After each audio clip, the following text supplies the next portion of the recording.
Hi guys, mga kapatid, narito na naman tayo sa aking pangalawang tahanan, ang kusina. Magluluto ko ako ngayon ng okoy, pero hindi ko i-preprito, i-air fryer natin siya. Papakuluan ko muna yung mga gulay. Papakita ko sa inyo guys. Yan guys, kumukulo na yung tubig bago ko nilagay yung mga gulay. Ang gulay na ginamit ko dyan guys, repolyo, carrots, tsaka toge. Yan, inahon ko kagad para medyo crunchy siya pagka niluto natin, hindi siya malabsa. Kaya binanlawan ko siya kagad pagkatapos niyang kumulo. Yan. Piniga ko siya dyan mga kapatid kasi may napanood akong video. Pinipiga niya kasi para daw madali siyang magkapit-kapit pagka niluto. Hindi siya maghihiwalay-walay. Lalagyan natin siya ng sibuyas, onion rings,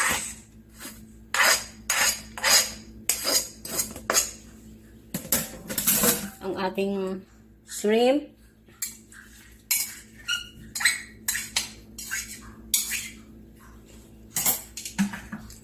ang ating garlic powder,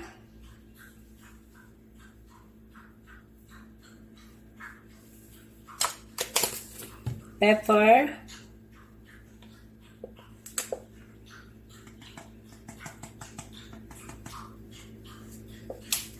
salt,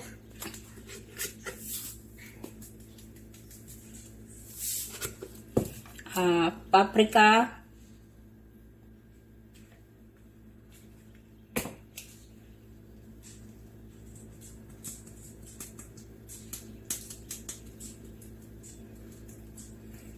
and eggs, 2 pieces of eggs,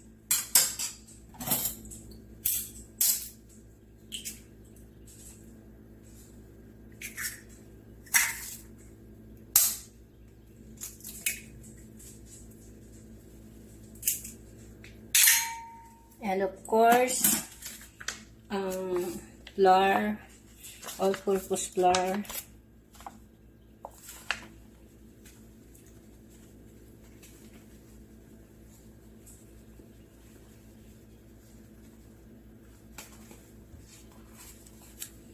Tsaka lang natin siya i-mix. Haluin natin yan.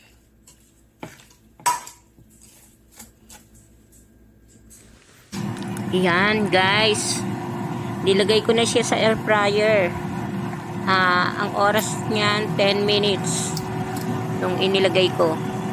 Kaya ayan. After 10 minutes, tiningnan ko na. Ayan guys. Pakita ko sa inyo mga kapatid. Ayan. Kailangan baliktarin natin siya after 10 minutes para yung kabila maluto rin. Ayan. Binaliktad ko siya. Ayan. After 10 minutes yan mga kapatid.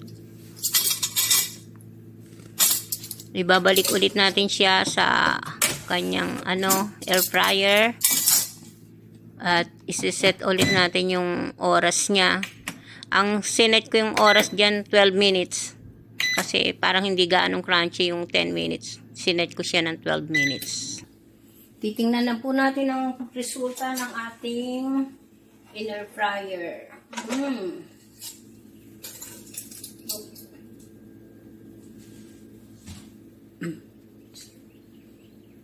Crunchy.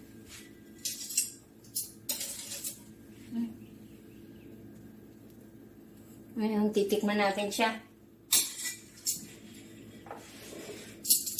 Masarap. Kasi, ang husband ko ayaw ng mga prito.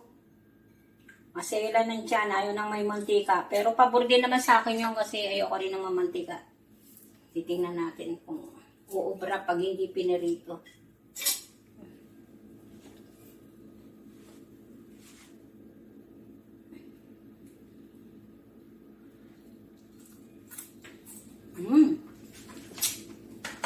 Sarap. Nakita ninyo guys, yung crunchy niya.